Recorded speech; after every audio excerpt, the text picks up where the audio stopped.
Stop Fresh Morning. Stop Fresh Morning. Sur les 104.5 Urban FM, la station urbaine. Monsieur Césac, bonjour. Bonjour. Ça va être le dernier numéro de l'année, puisqu'on a 2 numéros par mois. Oui, voilà, ça va être ça. C'est pas bon là. C'est pas bien grave. On espère que les programmes vont s'arranger et qu'on pourra reprendre des numéros hebdomadaires. D'accord, ok. Ce matin, on va parler des 4 épreuves, des 4 éléments. Oui. 4 épreuves, 4 éléments. Oui. C'est quoi les éléments d'abord avant de parler des épreuves? Et pourquoi des épreuves? Oui, les 4 éléments de la nature, qui sont effectivement l'air, l'eau, le feu et la terre, on les évoque parce que ce sont 4 éléments qui sont à la base de la formation de tous les autres éléments que nous avons dans la nature. Même à l'intérieur du corps humain, ces 4 éléments sont présents. Le feu est bien présent, il suffit de frotter un peu son corps et puis on constate l'apparition de la chaleur. L'air, bien sûr, fait partie de nous. La terre est là au travers de nos ossements et de notre muscle également. Nous avons l'eau qui circule en permanence à l'intérieur de nous. C'est-à-dire tous les êtres qui existent dans la création ont cette base-là, sont réalisés sur cette base. De sorte que la manipulation de ces 4 éléments permet plutôt de manipuler tout ce qui se trouve dans la création. C'est pour ça que ces 4 éléments sont justement très importants. Bon, on dit qu'il y a 4 épreuves qui sont associées à ces 4 éléments. C'est une façon de parler pour évoquer 4 formes d'épreuves auxquelles une personne qui aspire à la découverte et à la connaissance d'elle-même, à la découverte des énigmes qui existent dans la nature, cette personne va devoir vivre ces épreuves. Mais pourquoi est-ce qu'on doit vivre des épreuves?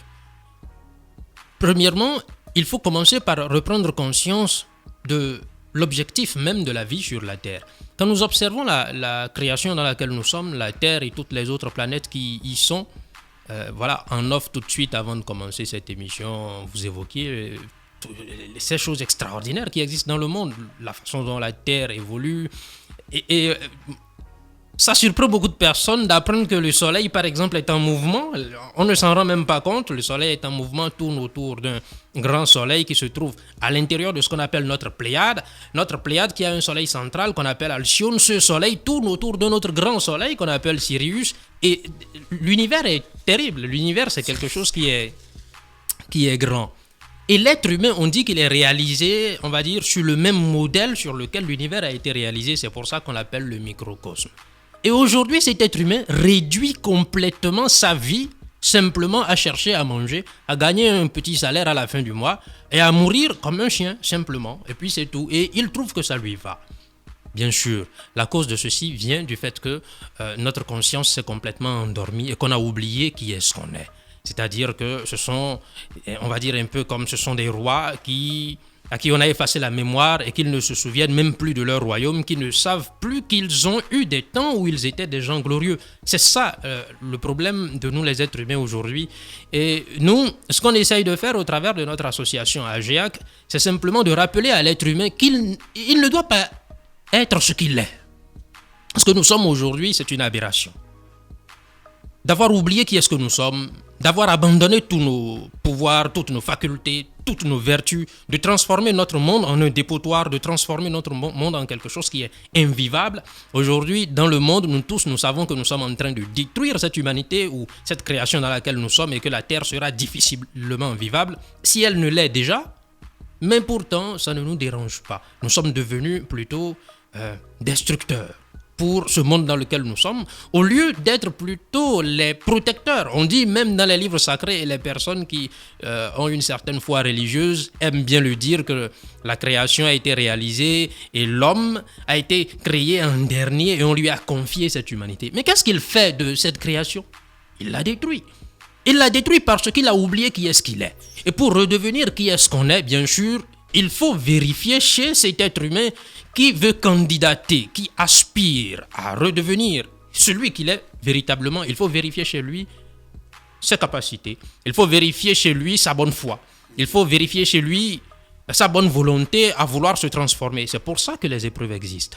Et pour terminer concernant la raison pour laquelle les épreuves existent, je voudrais simplement citer une phrase qui se trouve dans ce livre sacré des chrétiens qu'on appelle la Bible, où on dit « Ne jetez pas des perles à des pourceaux, ni ne donner à connaître les choses qui sont importantes à des chiens. Parce que si vous leur donnez ça, ils vont rouler tout ça dans la boue, ils vont les salir et ils reviendront vous déchirer. Ces chiens en question reviendront vous déchirer. Pour dire quoi?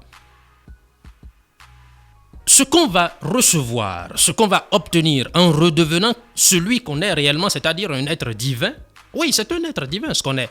Ce qu'on va recevoir en redevenant ça, c'est une chose qui est extraordinaire. L'enseignement qui va nous permettre d'obtenir ça est quelque chose qui est grandiose. Et justement, on ne peut pas donner ça à une personne qui ne comprend pas son importance. C'est pour ça que pour prouver que quelqu'un prouve qu'elle veuille vraiment obtenir ça, qu'elle a envie de connaître ça, qu'elle a envie de découvrir sa propre destinée, de savoir ce qu'est Dieu, oui, c'est formidable. Je vais même dire que c'est grandiose de prétendre à découvrir ce que c'est que Dieu. Déjà, ne serait-ce que connaître ce que c'est que la nature, découvrir le soleil en mouvement. On va dire par exemple une chose ici qui peut paraître bizarre aux gens. La plupart des êtres humains pensent que le soleil est chaud, que c'est une énorme masse chaude qui se trouve là, mais pourtant, le soleil est une planète qui est vivable. La science ne sait pas ça. Et nous, les êtres humains, notre mental ne nous permet même pas d'imaginer que ce soit possible. Mais c'est des choses qu'il nous faut. On y arrive seulement quand on se permet d'étudier tout ça, de découvrir la nature. Socrate l'a dit, connais-toi toi-même et tu connaîtras l'univers et les dieux. C'est tout à fait clair. Depuis longtemps, on nous le dit. Et c'est ça que notre association répète aussi. Ces enseignements, justement, pour y avoir accès, alors, on nous demande un minimum de comportement correct, un minimum. Et c'est cet ensemble de comportements qu'on va vérifier au travers des diverses épreuves auxquelles on sera soumis. Pourquoi il y a 4 épreuves? C'est parce qu'il y a 4 éléments. Oui, 4 épreuves, c'est-à-dire les diverses épreuves auxquelles on va être soumis sont les épreuves qui vont servir à formaliser ou à forger notre nature intérieure. Et notre nature intérieure, elle est faite de 4 éléments. Et ces épreuves sont ainsi faites pour pouvoir, on va dire, nous préparer à rentrer dans le bain de la création de ce monde intérieur qu'aujourd'hui, on n'a pas encore, qu'on a détruit. Et donc le symbolisme, une nouvelle fois, a été trouvé toujours tout au long de l'histoire, par exemple dans le christianisme, au travers du fait que le messie de cette religion, qui est le Christ, dise que lui, il lui faut détruire ce temple et de le rebâtir en 3 jours. Ce temple, il est intérieur. Il faut le détruire parce qu'aujourd'hui, il ne va pas bien. Ce temple-là, aujourd'hui que l'être humain a à l'intérieur de lui, c'est un temple qui est pourri, qui est rempli de choses qui ne sont pas correctes. Et il faut détruire ça et reconstruire ça. Alors, dans les temps passés, on a eu plusieurs autres cultures également de la même façon. On ne pourra pas toutes les citer aujourd'hui parce qu'on a beaucoup de choses à dire. On ne va pas trop s'éloigner. Mais néanmoins, on a besoin de refaire ce travail intérieur. Et c'est à cela simplement que nous invitons tout le monde. Ceci dit, on a 4 épreuves. Oui. 4 épreuves. On va commencer par évoquer ces épreuves une à une.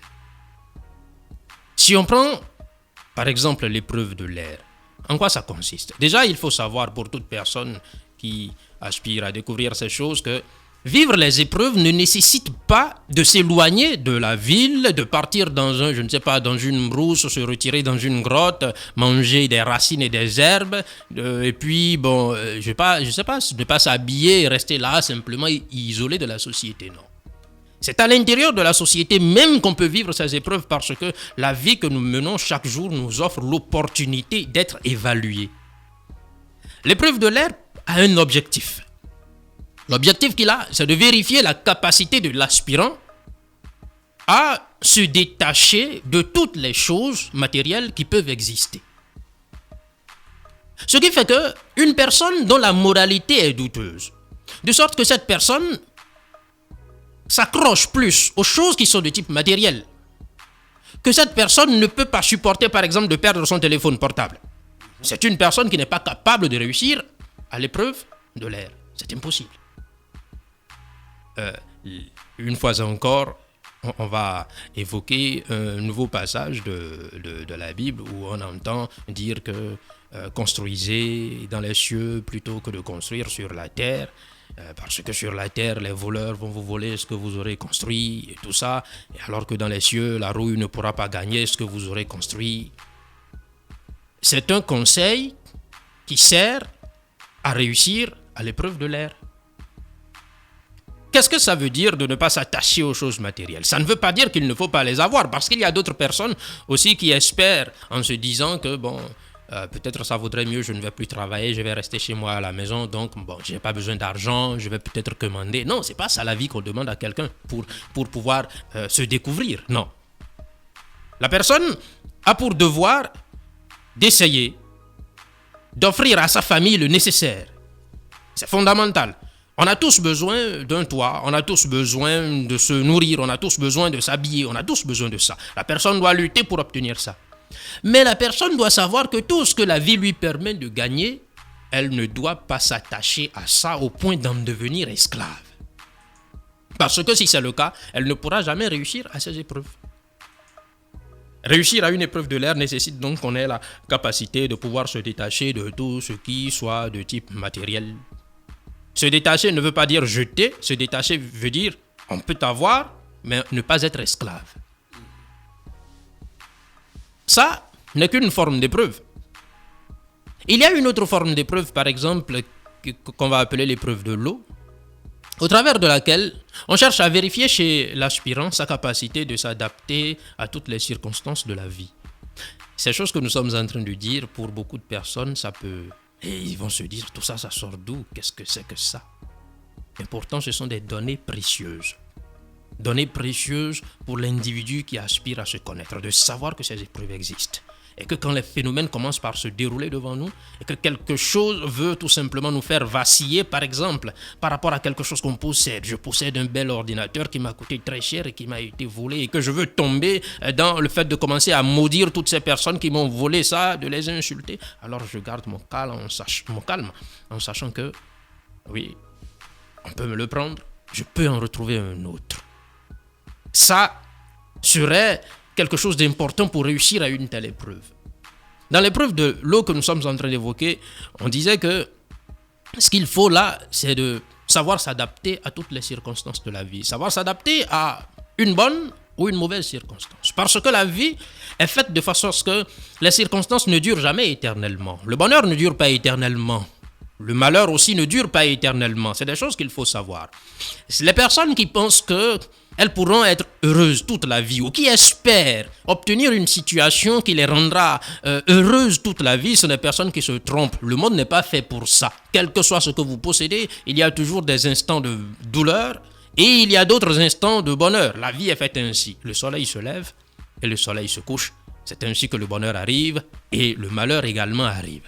Alors ça, il faut le savoir. Et savoir apprendre donc à s'adapter à toutes les diverses circonstances de la vie. Celui qui a appris à s'adapter à toutes les circonstances, qu'elles soient les circonstances de pauvreté ou de richesse, alors une telle personne s'oriente sur la voie d'être capable de réussir un jour à l'épreuve de l'eau.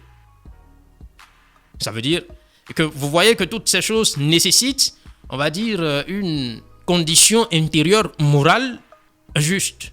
Ce n'est pas une personne qui s'oublie, une personne qui veut vivre comme elle entend. Non, c'est une personne qui veut être correcte. Ça, c'est la base de toutes les choses. C'est pour ça que toutes les religions essayent de nous demander d'être des personnes bien. Mais malheureusement, la plupart de ces religions que nous avons donnent un enseignement qu'on appelle un enseignement destiné à la foule, à la masse. C'est-à-dire un enseignement qui n'est pas totalement expliqué, qui n'explique pas les choses en profondeur, et ça a son rôle, parce que, comme on a dit, on ne peut pas jeter des perles à des pourceaux, c'est impossible. Celui qui ne connaît pas la valeur de quelqu'un, on ne peut lui donner, ne connaît pas la valeur de quelque chose, on ne peut lui donner cette chose. On ne peut lui donner cette chose. Ceci dit, il y a deux autres épreuves. Je ne sais pas si on aura justement le temps d'en parler. Si il nous reste encore quelques bonnes minutes. Ok. Alors, il y a par exemple l'épreuve de la terre. L'épreuve de la terre cherche à vérifier chez l'aspirant, celui qui aspire à se transformer, sa capacité à garder son équilibre en toutes circonstances. Sa capacité à garder son équilibre en toutes circonstances et à être ferme, à être tenace. Ça veut dire que ça ne peut être une personne qui, à la moindre première résistance qu'il rencontre dans la vie, il s'arrête et commence à se lamenter, à se plaindre. Ça doit être une personne forte. Une personne forte parce que dans le chemin qui permet de se connaître, on rencontre à plusieurs reprises plusieurs situations qui tentent à nous résister, à nous décourager, à nous affaiblir, et pourtant il faut garder une forte ténacité. La personne doit avoir des valeurs, et voilà l'une des valeurs que la personne doit avoir, savoir être ferme dans la vie. Bon, pour donner quelques exemples, pour que les personnes puissent cerner un peu plus ce que nous sommes en train de dire. Dans une épreuve qui est comme l'épreuve de l'eau, ce qui peut arriver, c'est que, par exemple, depuis longtemps, nous avons vécu avec nos parents, avec une certaine aisance financière, parce que papa travaillait ici ou là, et puis tout s'est toujours bien passé, et subitement, les revenus de papa sont coupés. Et puis, c'est fini, on n'a plus la même situation, on était peut-être dans un beau quartier, maintenant on va descendre dans un bas quartier, et les choses changent pour nous. Est-ce que, à cause de cela, en tant que fille, nous allons nous livrer à la prostitution, ou en tant que garçon, nous allons nous livrer, par exemple, au banditisme? Est-ce que nous allons supporter ça? Est-ce que nous allons chercher à nous en sortir? Est-ce que nous allons comprendre qu'une telle situation, elle passe de la même façon que la bonne situation qu'on avait dans le passé est passée? Est-ce que nous allons comprendre ça et vivre en accord avec ça? C'est une épreuve qui cherche à vérifier si nous avons la capacité de nous adapter à toutes les circonstances de la vie. C'est une épreuve de l'eau. Quelquefois, quand quelqu'un doit vivre ce genre d'épreuve, des signes annonciateurs lui sont donnés, par exemple, au travers de ses rêves, où il peut se retrouver en train de se noyer dans un cours d'eau. Si c'est une personne qui déjà est en train de travailler sur elle-même, qui justement a reçu ces données que nous sommes en train d'évoquer. C'est pour ça que nous disons que ces données sont précieuses pour la personne qui cherche à se connaître. Si cette personne voit ce genre de choses, elle commence à s'attendre à ce que, voilà, une épreuve arrive, quelque chose se passe. Et quand ça arrive, elle sait qu'il faut qu'elle se maîtrise, qu'elle se domine, qu'elle observe, qu'elle essaye de ne pas tomber dans cette épreuve. C'est d'ailleurs à ça que sert la prière du Notre Père que les chrétiens ont, dans laquelle, lorsque nous la disons, nous avons l'habitude de dire, il faut prier le Seigneur en lui demandant, ne nous laisse pas tomber dans la tentation. C'est-à-dire, quand l'épreuve viendra, aide-nous à ne pas tomber, mais plutôt à avoir la force. Donc il faut forcément un maître qui doit nous diriger dans ces épreuves. Il y a des données très précieuses qu'il faut avoir, sinon on ne sait pas ce qui nous arrive, ce Comment qui se avoir produit. ces données? C'est pour ça que notre association existe, pour donner ces enseignements. Vous voyez, tout ce que nous sommes en train de dire, oui, nous le partageons avec nos étudiants. Et ensuite, chacun ayant ces informations, sait comment il va s'orienter. Parce que la vie est faite pour nous donner une leçon. La vie est une école. La vie est une école. Merci, Monsieur César. Je pense qu'on va se revoir pour continuer sur ces épreuves et ces éléments parce que c'est très important. Je pense que les auditeurs sont très intéressés par ces questions, surtout des auditeurs comme moi qui ont décidé de faire l'expérience de notre vie. Merci d'avoir accepté notre invitation. Je sais que Gina n'accepte pas ça avec moi, mais bon, elle va me suivre. Merci d'avoir accepté notre invitation. Vous souhaite de passer une bonne journée à l'écoute des programmes d'Urban FM. Merci beaucoup. Start Fresh Morning.